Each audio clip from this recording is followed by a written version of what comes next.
개인회생 신청은 연체 우려가 있을 때 하면 좋죠. 법에도 이제 허용하고 있는데 대부분의 경우는 개인회생까지 가면 뭐 신용카드 사용 못하고 대출 막히고 그리고 이제 신용에 이상이 있으니까 좀 사회생활한테 좀 불이익이 있을 것 같으니까 지인들에게 이제 빌려서 이제 어떻게 좀 해보려고 하는 게 현실이죠. 근데 요즘 같은 시기에 사실상 지인들에게 돈을 빌린다는 것이 쉽지는 않죠. 그래서 뭐 2, 3일 연체하다가 바로 개인회생을 신청을 하면 그나마 독촉 같은 거 안 받고 괜찮은데 한 달 이상의 시간을 끌면 유체동산 압류한다는 뭐 압박도 오죠. 집으로 찾아오죠. 회사에 전화하죠. 집 앞에서 또 기다려요. 이러다 보면 쫓겨서 이제 개인회생을 이제 신청을 하게 되는데 그러면 다른 것보다 뭘 기다려요? 금지명령을 기다리죠. 그런데 그 애타게 기다리는 금지명령의 대상은 무엇이고 금지명령의 효력 발생 시기는 언제인가 그리고 금지명령에서 제외되는 대상이 뭔지 좀 알아보겠습니다.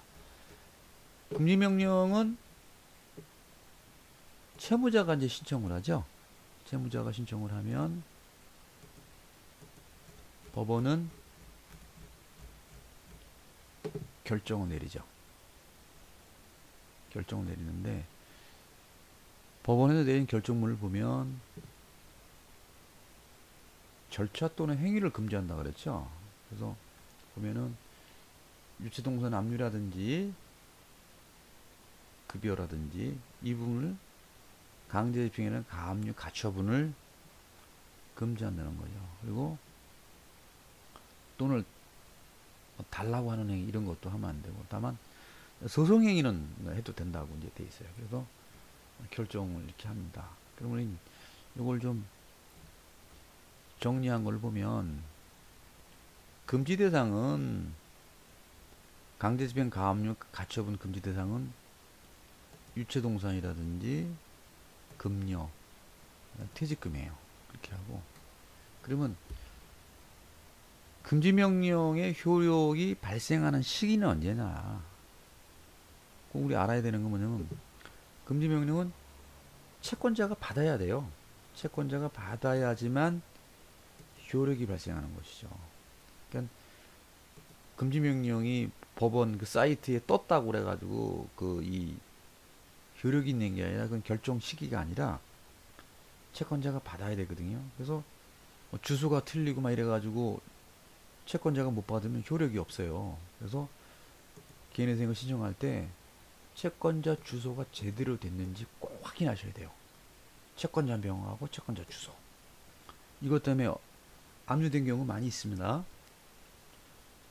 그리고 금지명령으로 이제 막을 수 없는 것이 뭐가 있냐. 이게 암행어사 마패가 아니에요. 다 되는 게 아닙니다.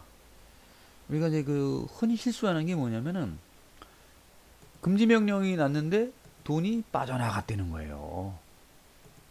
그러면 금지명령은 채권자한테 송달이 되는 거지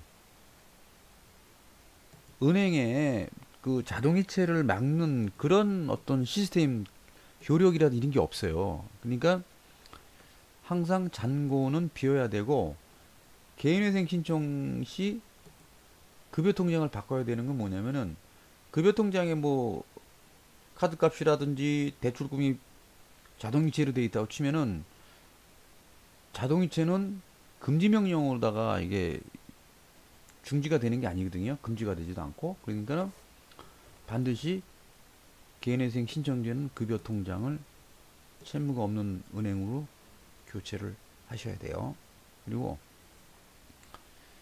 부동산은 금지명령 대상이 아니에요. 금지명령. 그래서 효력이 없어요. 그래서 부동산 소유자는 꼭 아셔야 되는 게 부동산에 대해서 금지명령 대상은 아니라는 겁니다. 그리고 우리가 이제 그 금지 명령을 받으면 법원에서 지급 명령이 와도 대응을 안 하신 분들이 있어요. 아, 금지 명령이 났는데 왜 소송을 하냐, 지급 명령이 오냐 그러는데, 지급 명령은 지급 명령은 금지 명령으로 막을 수 없기 때문에 반드시 이의 신청을 하셔야 됩니다. 우리가 금지 명령 결정문에 보면 소송행위를 제외한다는 것도 있었고, 그 다음에 여기서 안 보이는 게 뭐 있어요? 부동산에 대해서 아무 얘기 없어요. 부동산에서. 그리고 신청서에도 좀 길어지는데, 여기도 보면은 부동산에 대해서 뭐 가압류, 가처분 이거 없잖아요. 그래서 조심할 부분은, 부동산 가지신 분들은 반드시 그 조심하셔야 되고, 지급 명령 이의 신청 꼭 하셔야 됩니다. 이상입니다.